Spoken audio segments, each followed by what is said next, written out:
आवाज की ताकत से व्यक्ति अपनी आवाज को चिल्ला सकता है, गूंजा सकता है, कुछ किलोमीटर भेज सकता है। लेकिन आपके विचारों में यदि ताकत होगी तो आज नहीं, कल नहीं, सदियों तक आपके विचारों को जिंदा रखा जाएगा। आपके विचारों की पूजा होगी और जो भी इस धरती पर महात्मा हुए हैं, जो महापुरुष हुए हैं, क्रांतिकारी हुए हैं, वो विचारों की देन है। उनके विचारों से हमें जाना जाता है। हमारे बीच में पूर्व प्रधान कालूराम जी सोलंकी पधारे हैं, आपका अभिनंदन। साथियों, एक छोटे से प्रसंग के साथ अपना वाणी को आगे बढ़ाऊंगा। जब हम पढ़ते हैं, मुझे भी पता है, मैं जब प्राइमरी क्लासेस के अंदर जाते हैं, मंच पर मेरे ही डाणी के लादूराम जी फौजी साहब बैठे हैं, वो जानते हैं ये जब कदम लंगड़ाते हुए कदम स्कूल की दहलीज तक गए, वो कोई पास में नहीं था, दूर था। वहां तक पढ़े, मुझे पता नहीं था मुझे क्या करना है। आई डोंट नो मुझे किस दिशा में जाना है। मैं एक छोटे से पर्सन के साथ, मैं क्लास 11, मुझे पता है बहुत सारे विद्यार्थी लाइब्रेरी के अंदर जाते हैं, कॉलेज के अंदर भी लाइब्रेरी जाना है। सभी पढ़ रहे हैं, इसलिए मुझे भी स्कूल जाना है, कॉलेज जाना है।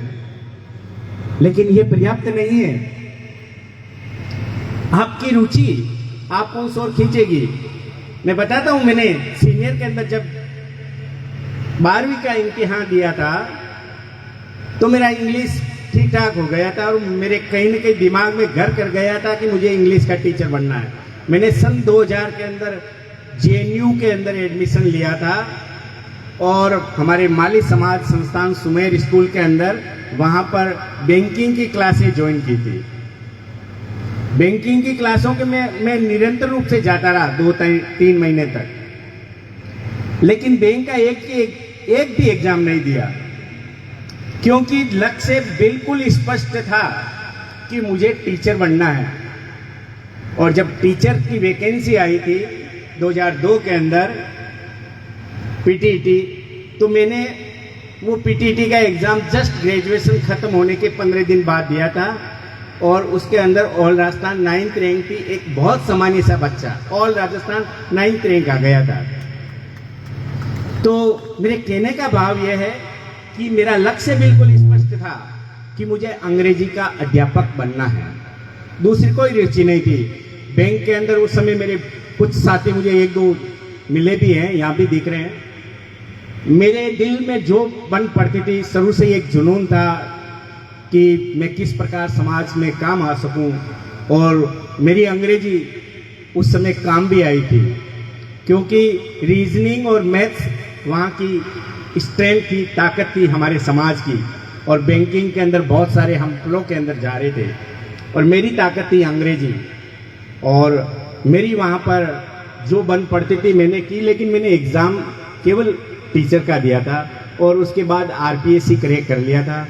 और 2013 के अंदर RES का एग्ज़ाम जब दिया था तो भी एज ए टीचर वही दिमाग में, आज भी जब स्कूलों में इंस्पेक्शन के लिए जाते हैं तो भी वो मेरा टीचर जिंदा रहता है।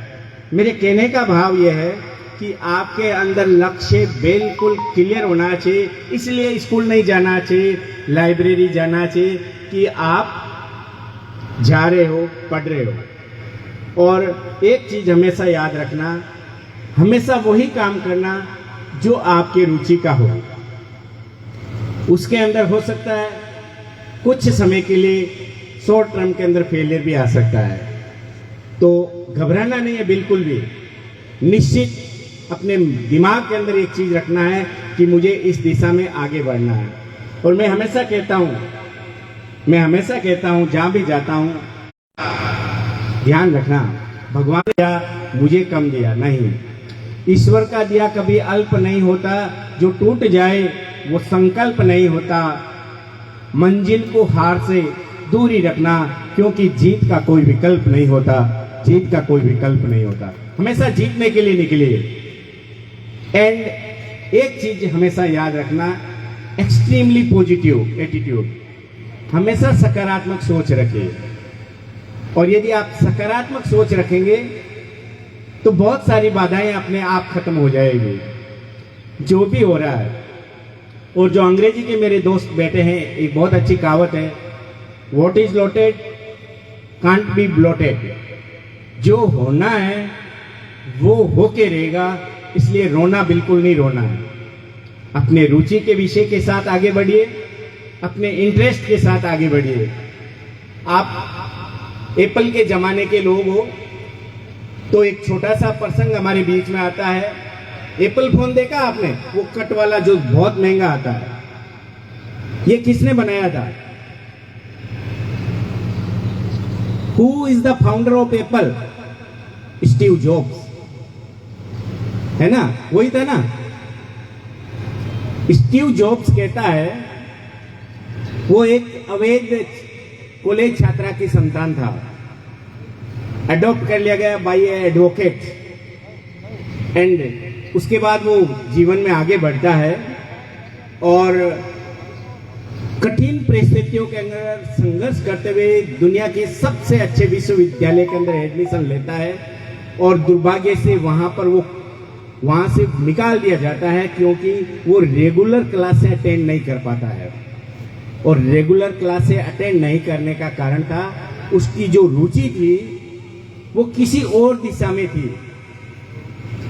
और उसके बाद कॉलेज से निकालने के बाद वो कहता है जीवन के अंदर कि ये मेरे जीवन का टर्निंग पॉइंट हुआ। और उसके बाद उसने दुनिया की सबसे बड़ी मोबाइल कंपनी खड़ी कर दी। तो जीवन में हमेशा पॉजिटिव रहेंगे और जो आपका रुचि का विषय है उसके साथ बहुत ज्यादा मेहनत करेंगे, क्योंकि मेहनत का कोई विकल्प नहीं होता है, कोई शॉर्टकट नहीं होता है। यदि आप शॉर्टकट चलोगे तो निश्चित रूप से जीवन के अंदर बाधाएं आने वाली है। तो हमेशा परिश्रम के साथ आगे बढ़े। परिश्रम के पसीने से जब सफलता की फसल खिलती है ना, मैं कहता हूं परिश्रम के पसीने से जब सफलता की फसल खिलती है, किसी एक से नहीं पूरे जमाने से बधाइयां मिलती है।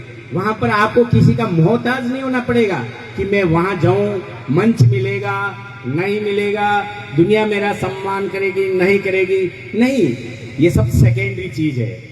यदि आपके पास शिक्षा है, यदि आपके पास योग्यता है, आप सही दिशा के अंदर आगे बढ़ रहे हैं, तो दुनिया को जरूर आपके पीछे चलना पड़ेगा। उसके लिए आपको किसी के पीछे भागने की आवश्यकता नहीं, जीवन के किसी भी क्षेत्र में। लेकिन एक शर्त है, उसके लिए पहले आपको कामयाब होना पड़ेगा। जीवन में किसी न किसी जो लक्ष्य आपने सेट किया है उसको आपको प्राप्त करना पड़ेगा, तभी आप कहीं न कहीं पूजे जाओगे। और दुनिया हमेशा उन्हीं को याद करती है जो कहीं न कहीं कोई मुकाम हासिल करता है। तो मेरा सभी युवा साथियों से आह्वान रहेगा, आप अच्छा लक्ष्य बनाए, उसके बाद चिंता नहीं करना है, उस अपनी रुचि के अनुसार उस पर आगे बढ़िए और खूब मेहनत कीजिए, खूब मेहनत कीजिए, कहीं आपको भटकने की आवश्यकता नहीं है। और उसके बाद जरूर वो जिंदगी के सभी ख्वाब जो आप देख रहे हैं, अभी जो आप ख्वाब देख रहे हैं, वो सभी अपने आप ऑटोमेटिक पूरे हो जाएंगे। मेरे भी पूरे हो गए। मेरा जैसा दिखने वाला व्यक्ति यदि all dreams came in true, तो आपके लिए तो बिल्कुल भी असंभव नहीं है। तो ये चीज आप जरूर ध्यान रखेंगे। मैं पुनः बावड़ी की संपूर्ण इस महात्मा फूले विकास संस्थान, माली समाज संस्थान बावड़ी और संपूर्ण समाज को धन्यवाद ज्ञापित करूंगा। आप लोगों ने हमें यहाँ बुलाया, मान सम्मान दिया, सुना। Thank you very much. बहुत बहुत आभार। एसडीओ साहब श्रीमान अल्पुराम जी ठाक साहब, अपना अमूल्य समय। Hello hello, mike check. Hello, Tulsiram ji Deora, Tulsiram ji Deora से मेरा निवेदन है कि जगदीश जी देवड़ा को साफा पहनाकर स्वागत करावे। तुलचाराम जी देवड़ा और माल्यार्पण के लिए मैं निवेदन करूंगा परसाराम जी देवड़ा। परसाराम जी देवड़ा आप ही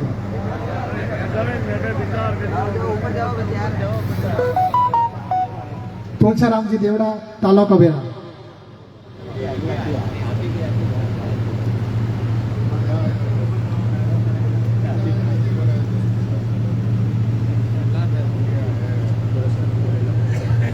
हमारे बीच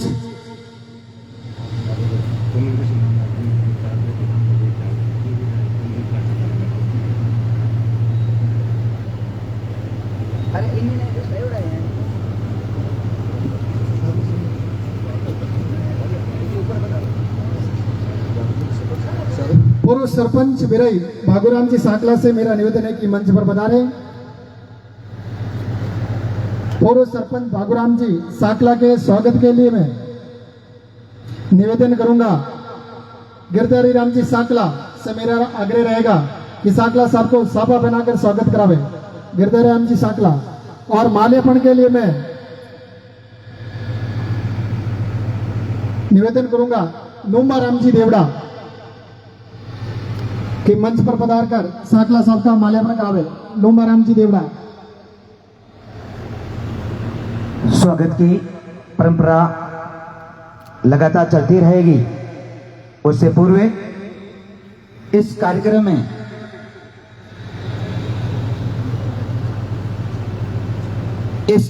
में और इस कार्यक्रम को करवाने के लिए जिन भामाशाहों ने सहयोग दिया, जो आज का कार्यक्रम आप देख रहे हैं, जो सुव्यवस्थित व्यवस्था आप देख रहे हैं, इन भामाशाहों की देन है। इसमें क्रमशः है 11,000 रुपए मदन लाल जी देवड़ा माली समाज अध्यक्ष, हार्दिक स्वागत और अभिनंदन। 11,000 रुपए भवन लाल जी देवड़ा वनिका मार्बल्स बावड़ी। 7,100 श्री प्रेमाराम जी साकला माली समाज उपाध्यक्ष मरुदर होटल। 7,100 मल्लाराम जी गहलोत सचिव ग्लोबल कंप्यूटर्स। 7,100 श्री हनुमान राम जी टाक कोषाध्यक्ष। 5100 रुपए श्री बाबूलाल जी साकला पूर्व अध्यक्ष। 5100 रुपए कचरूराम जी टाक पूर्व अध्यक्ष। 5100 रुपए श्री बीरमाराम जी देवड़ा कार्यकारिणी सदस्य माली समाज बावड़ी। ये सभी वर्तमान में कार्यकारिणी सदस्य है। 5100 रुपए खियाराम जी टाक कार्यकारिणी सदस्य। 5100 रुपए श्री प्रभुराम जी साकला कार्यकारिणी सदस्य। 5100 रुपए श्री कालूराम जी देवड़ा कार्यकारिणी सदस्य। 5100 रुपए अम्माराम जी देवड़ा कार्यकारिणी सदस्य। 5100 रुपए श्री राधाकृष्ण जी टाक कार्यकारिणी सदस्य। 5100 रुपए प्रभुराम जी देवड़ा कार्यकारिणी सदस्य। 5100